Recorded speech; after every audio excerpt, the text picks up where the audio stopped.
जय श्री कृष्णा। राधे राधे। आप सभी का दिन शुभ व मंगलमय। आज हम सभी लोग कार्तिक महात्म के एक अद्भुत प्रसंग की चर्चा करने वाले हैं, जिस प्रसंग को सुनने मात्र से आपके सकल मनोरथ पूर्ण हो सकते हैं। यह प्रसंग राजा चोल और विष्णुदास की एक बहुत ही अद्भुत कथा है कि कार्तिक मास का इतना बड़ा महत्व है कि हम सभी के सकल मनोरथ पूर्ण हो सकते हैं। बोलिए गौरी पुत्र गणेश की जय। भगवान गणेश जी का स्मरण मन में करते हुए इस पवित्र पावन कथा को हम सभी लोग बड़े ही प्रसन्नचित भाव से श्रवण करने वाले हैं। का इतना बड़ा महत्व है कि 12 महीने में इससे अत्यधिक श्रेष्ठ मास किसी को नहीं बताया गया है। इस मास में कार्तिक मास में दीपदान का विशेष महत्व बताया गया है। तो आइए हम सभी लोग इस कथा को बड़े ही प्रसन्नचित भाव से श्रवण करते हैं। नारद जी कहते हैं, प्रायः सभी लोग भक्तों का कष्ट दूर करने वाले विष्णु भगवान की यज्ञ दान व्रत तीर्थ सेवा और तपस्या के द्वारा विधि पूर्वक आराधना करते हैं। उन समस्त साधनों में से ऐसा कौन सा साधन है जो श्री हरि विष्णु को प्रीतिकार हो तथा उनके समीप की प्राप्ति कराने वाला हो? किस साधन का अनुष्ठान करने से उपयुक्त सभी साधनों का अनुष्ठान स्वतः हो जाता है? दोनों पार्षदों ने कहा, ब्राह्मण तुमने बहुत ही उत्तम प्रश्न पूछा है। अब एकाग्रचित मन से आप इसका उत्तर सुने। हम इतिहास सहित प्राचीन वृत्तांत का वर्णन करते हैं। पहले कांचीपुरी में चोल नामक एक चक्रवर्ती महाराजा अपने राज्य का पुत्रवत पालन किया करते थे। उनके अधीन जितने भी देश थे वे चोल नाम से ही विख्यात। राजा चोल जब इस भूमंडल पर अपना शासन किया करते थे तो ना कोई लाचार रहता, ना कोई गरीब रहता, ना कोई दीन दुखी रहता और ना ही कोई बीमार रहता था। उनके शासन में इतना बड़ा प्रभाव था और उनका शासन इस प्रकार का था। उन्होंने इतने यज्ञ किए जिनकी गणना करना असंभव है। उनके यज्ञों के सुवर्णमय एवं शोभाशाली रूपों से भरे हुए ताम्रपणी नदी के किनारे चैत्र रथ वन के समान सुशोभित होते। एक समय की बात है, राजा चोल अनंत शयन नामक तीर्थ में गए, जहाँ जगदीश्वर श्री हरि विष्णु योग निद्रा का आश्रय ले। वहाँ लक्ष्मी रमण भगवान श्री विष्णु के दिव्य विग्रह की राजा ने विधि पूर्वक पूजा की। मणि मोती तथा स्वर्ण से बने हुए सुंदर फूलों से पूजन करके उन्होंने भगवान को साष्टांग प्रणाम किया। प्रणाम करके वे जो ही बैठे, उसी समय उनकी दृष्टि भगवान के पास आते हुए एक ब्राह्मण पर पड़ी, जो उन्हीं की नगरी का एक ब्राह्मण था, विष्णुदास था। वे भगवान की पूजा के लिए अपने हाथों में तुलसी दल और जल लिए हुए। निकट आने पर उस ब्रह्म ऋषि ने विष्णु सूक्त का पाठ करते हुए देव भगवान को स्नान कराया और तुलसी मंजरी और पत्तों से विधिवत पूजा की। राजा चोल को पहले रत्नों से पूजा की थी, वह सब तुलसी पत्ती से ढक गई। यह देख राजा कुपित होकर बोले, विष्णुदास, मैंने मणियों रत्नों स्वर्ण से भगवान की पूजा की थी, वह कितनी शोभा पा रहे थे, किंतु तुमने तुलसी दल चढ़ाकर सब ढक दिया। बताओ ऐसा क्यों किया? मुझे तो ऐसा जान पड़ता है कि तुम बड़े मूर्ख हो, भगवान विष्णु की भक्ति को बिल्कुल नहीं जानते। तभी तो तुमने सुंदर और सजी सजाई पूजा को पत्तों से ढके जा रहे हो। तुम्हारे इस बर्ताव पर मुझे बड़ा आश्चर्य हो रहा है। विष्णुदास बोले, राजन, आपको भक्ति का कुछ पता ही नहीं, केवल राजलक्ष्मी के कारण आप घमंड कर रहे हैं। बताइए तो आज से पहले आपने कितने वैष्णव व्रतों का पालन किया है? राजा ने कहा, ब्राह्मण, यदि तुम विष्णु भक्ति से अत्यंत कर्म में आकर ऐसी बात कर रहे हो तो बताओ तुम्हें कितनी भक्ति है? उसका प्रमाण खुद ही देख सकते हो। तुम तो दरिद्र और निर्धन हो। तुमने विष्णु भगवान को संतुष्ट करने के लिए यज्ञ और दान आदि का कभी नहीं किया तथा पहले कभी कोई देवालय भी नहीं बनवाया। ऐसी दशा में तुम्हें अपनी भक्ति का इतना घमंड है तो अच्छा, तो आज यहाँ जितने भी श्रेष्ठ ब्राह्मण जन हैं, कान खोलकर मेरी बात सुन लें। देखना है मैं पहले भगवान श्री हरि विष्णु का दर्शन पाता हूँ या विष्णुदास। इतने लोगों को स्वयं ही ज्ञात हो जाएगा कि हम दोनों में किसके पास कितनी भक्ति है। दोनों पार्षद बोले, ब्राह्मण। यह कहकर राजा चोल अपने राजभवन को चले आए और उन्होंने ब्रह्मऋषि मुग्दल को आचार्य बनाकर वैष्णव यज्ञ का अनुष्ठान आरंभ किया, जिसमें बहुत से ऋषि समुदाय को एकत्रित किया गया। बहुत सा अन्य धन खर्च हुआ और प्रचुर मात्रा में दक्षिणा भी बांटी गई। जैसे पूर्व काल में गया क्षेत्र में ब्रह्मा जी ने समृद्धशाली यज्ञ का अनुष्ठान किया था, उसी प्रकार राजा चोल भी महान यज्ञ आरंभ किया। उधर विष्णुदास भी वही भगवान के मंदिर में ठहर गए और श्री विष्णु को करने वाले शास्त्रों नियमों का भली भांति पालन करते और सदा ही व्रत का अनुष्ठान किया कर। माघ और कार्तिक के व्रत, तुलसी के बगीचे का भली भांति पालन, एकादशी का व्रत और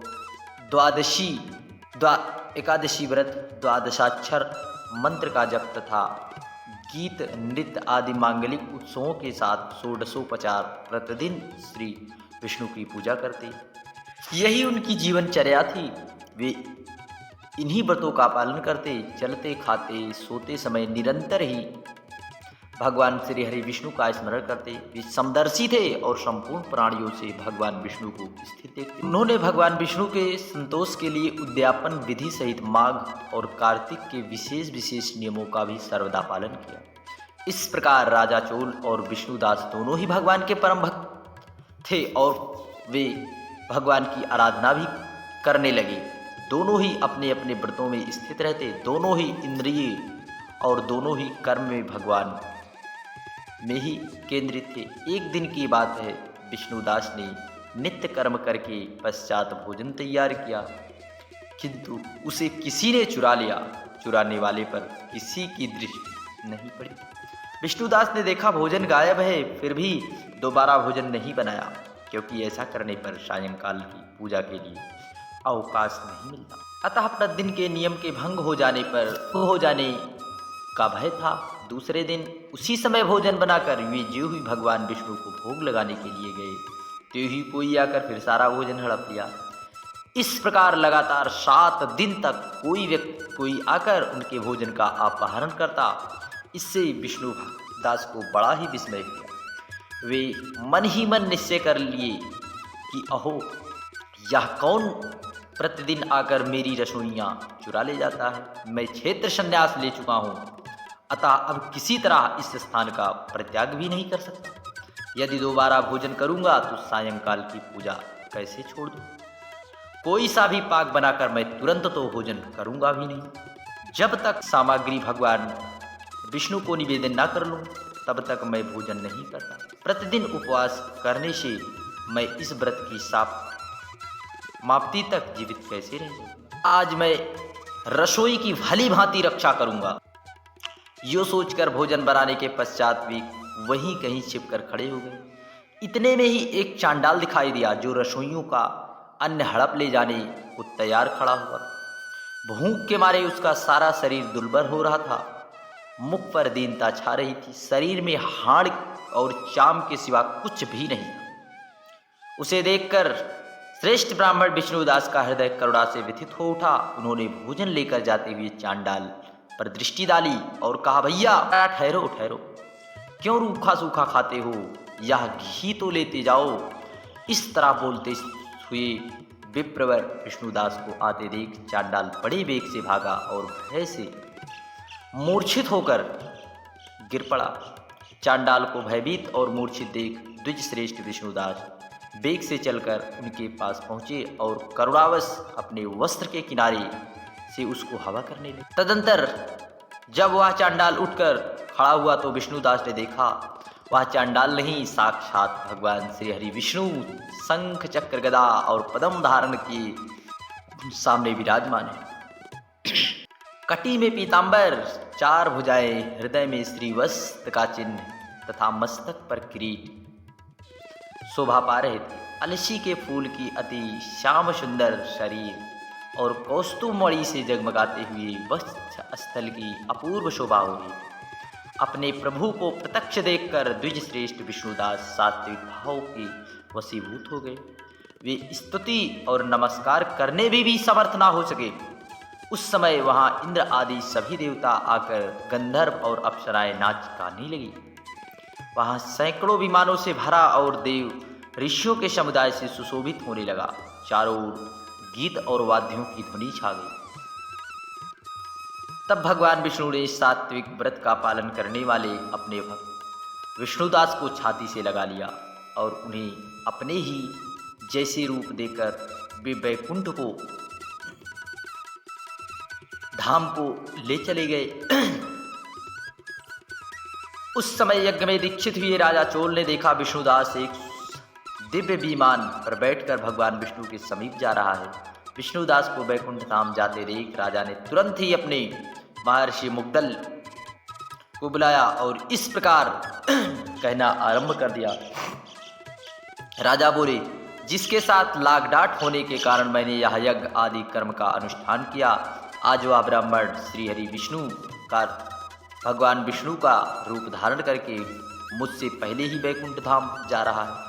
मैंने इस वैष्णव याग में भली भांति दीक्षित होकर अग्नि में हवन और दान आदि द्वारा ब्राह्मणों का मनोरथ पूर्ण किया। तथापि अभी तक भगवान श्री हरि विष्णु मुझ पर प्रसन्न नहीं और इस ब्राह्मण को केवल भक्ति के कारण ही श्री हरि विष्णु ने प्रत्यक्ष दर्शन दिए। अतः जान पड़ता है भगवान विष्णु केवल दान और यज्ञ से प्रसन्न नहीं होते, उन्हें प्रभु का दर्शन कराने में भक्ति ही प्रधान कारण है। दोनों पार्षद कहते हैं, यो कहकर राजा ने अपने भांजे को राज सिंहासन पर अभिषिक्त कर दिया। वे बचपन से ही यज्ञ की दीक्षा लेकर उसी में संलग्न रहते थे, इसलिए उन्हें कोई पुत्र नहीं हुआ। यही कारण है कि उस देश में आज तक भांजे ही सदा राज्य के अधिकारी होते। वे सब के सब राजा चोल के द्वारा स्थापित आचार्य का पालन करते। भांजे को राज्य देने के पश्चात राजा यज्ञशाला में गए। यज्ञ कुंड के सामने खड़े होकर श्री विष्णु को संबोधित करते हुए 3 बार उच्च स्वर में निम्नांकित वचन बोले, भगवान विष्णु, यदि आप मुझे मन, वाणी, शरीर, क्रिया द्वारा स्थिर भक्ति प्रदान कीजिए। यूँ कहकर वे सबके देखते ही देखते अग्नि में कूद पड़े। उस समय मुग्दल मुनि ने